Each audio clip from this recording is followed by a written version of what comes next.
নিখোঁজের এক মাস পর সামাজিক যোগাযোগ মাধ্যমে এমপি আনারুল আজিম আনারের হাত পা এবং মুখ বাঁধা অবস্থায় একটি ছবি ভাইরাল হয়েছে। বাংলাদেশের বিভিন্ন গণমাধ্যম সেই ছবির সূত্র ধরেই একেবারে খবর প্রকাশ করেছে এবং মুহূর্তের মধ্যে টক অফ দ্য টাউন এবং একই সাথে শুরু করে টক অফ দ্য কান্ট্রিতে পরিণত হয়েছে কিন্তু এমপি আনারুল আজিমের আনারের এই ছবি নিয়ে আলোচনা সমালোচনার ঝড় বইছে। মূলত এমপি আনারুল আজিম আনার গত এক মাস আগে অর্থাৎ এই 12 তারিখে গত মাসের 12 তারিখে কলকাতায় যান চিকিৎসার জন্য এবং এতক্ষণ সেই তার বন্ধু গোপালের বাড়িতে তিনি গিয়ে কিন্তু রেস্ট করছিলেন এবং পরের দিন 13 তারিখে তিনি কিন্তু নিখোঁজ হন। এরপর অনেকেই গ্রেপ্তার হয়েছেন, অনেক তথ্য আসছিল, কিন্তু এমপি আনারুল আজিম আনারের যে মৃতদেহ অবস্থার কোনো ছবি সেটি কিন্তু প্রকাশ করা হয়নি। তবে আজ গণমাধ্যমে এবং সামাজিক যোগাযোগ মাধ্যমে আমরা দেখছি এমপি আনারুল আজিমের আনারের একটি চেয়ারের উপর বসিয়ে মুখ বাঁধা অবস্থায় এবং হাত পা বাঁধা অবস্থায় একটি ছবি এবং বিভিন্ন গণমাধ্যম এটি বলছে এমপি আনারুল আজিম আনারকে ওই বাসায় নেওয়ার পর চেতনানাশক দেওয়া হয় প্রথমে, তারপর বালিশ চাপা দিয়ে প্রাণনাশ করে এই ছবিটি এই শিমুল অর্থাৎ এই যে এমপি আনারুল আজিম আনারকে যিনি প্রাণনাশ করার প্রধান যে হোতা বা যিনি যার নেতৃত্বে এই প্রাণনাশটি করা হয় সেই শিমুল সেই ছবিটি যার নির্দেশে করেন সেই শাহিনের মোবাইলে কিন্তু পাঠিয়ে দেন। সেই ছবিটি এতদিন ধরে গোয়েন্দা পুলিশরা আসলে তথ্য নেওয়ার চেষ্টা করছিল, তারা হয়তো পায়নি।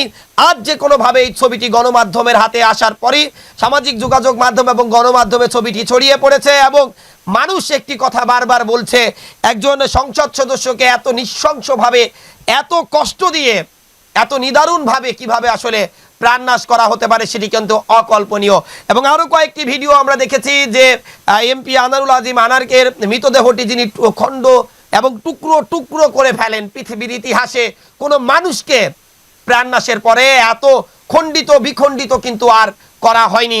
সেই কসাই জিহাদ যিনি এই কাজটি করেছিলেন, একটি মানুষকে তিনি একেবারে মাংসের মতো কিমা করে ফেলেছিলেন, সেই কসাই জিহাদ কলকাতা পুলিশ এবং একই সাথে বাংলাদেশের যে ডিবি পুলিশ প্রধান হারুনের কাছে যে বক্তব্য দিচ্ছিলেন কলকাতার সেই সঞ্জীবা গার্ডেনের এমপি আনারুল আজিম আনারের প্রাণনাশ করা হয় যে বিল্ডিংয়ে বা যে রুমে, সেই রুমের একটি ভিডিও কিন্তু সামাজিক যোগাযোগ মাধ্যমে পোস্ট হয়েছেন। সব মিলে বলা যায় সারাদিন এমপি আনারুল আজিম আনারের প্রাণনাশকারীদের গ্রেপ্তারের দাবিতে যেমন কালীগঞ্জে বিক্ষোভ মিছিল হয়েছে, একই সাথে জেলা আওয়ামী লীগের সাধারণ সম্পাদক সাইদুল করিম মিন্টুকে 24 ঘন্টার মধ্যে নিঃশর্তে মুক্তির দাবিতে তার নেতাকর্মীরা বা তার সমর্থকরা ঝিনাইদহে মানববন্ধন এবং বিক্ষোভ মিছিল করেছে। সব মিলে বলা যায় ঝিনাইদহ জেলা আওয়ামী লীগের রাজনীতি এই মুহূর্তে টালমাটাল অবস্থা।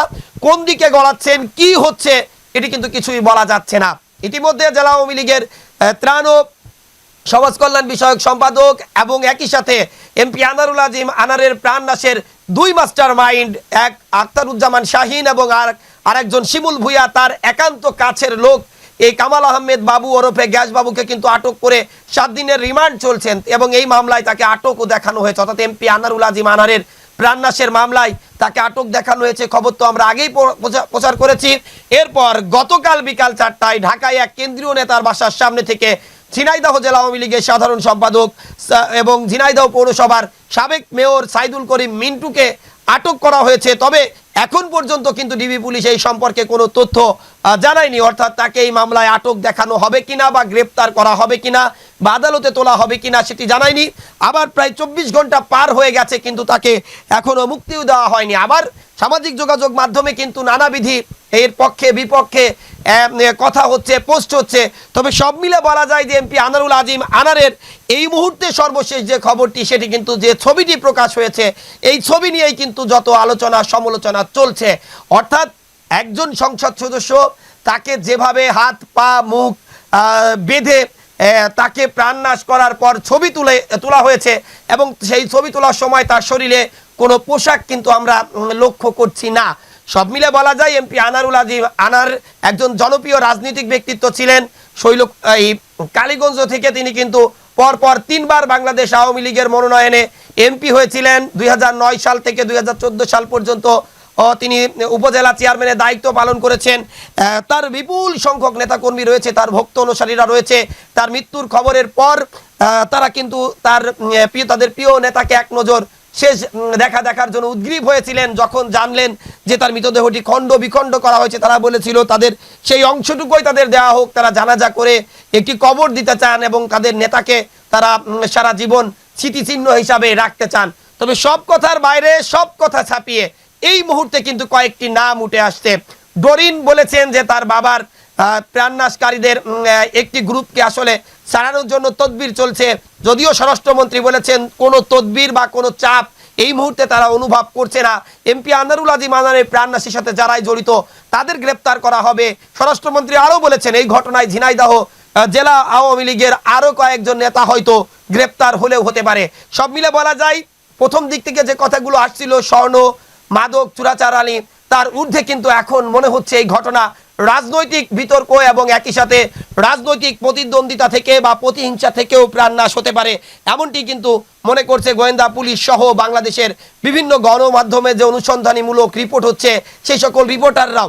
সব মিলে বলা যায় এরকম দিন যাতে আর ঝিনাইদহের প্রেক্ষাপটে আর কোনো দিন না আসে, শুধু ঝিনাইদহ কেন বাংলাদেশের ইতিহাসে এরকম ঘটনা না ঘটুক এটাই চাওয়া, এবং এই ঘটনায় যারা জড়িত তাদেরকে দৃষ্টান্তমূলক শাস্তির দাবি করেছেন কিন্তু ঝিনাইদহের সচেতন মহল। তো এই ছিল এমপি আনারুল আজিম আনারের মৃত্যুর পর তার ছবি উদ্ধারের সর্বশেষ।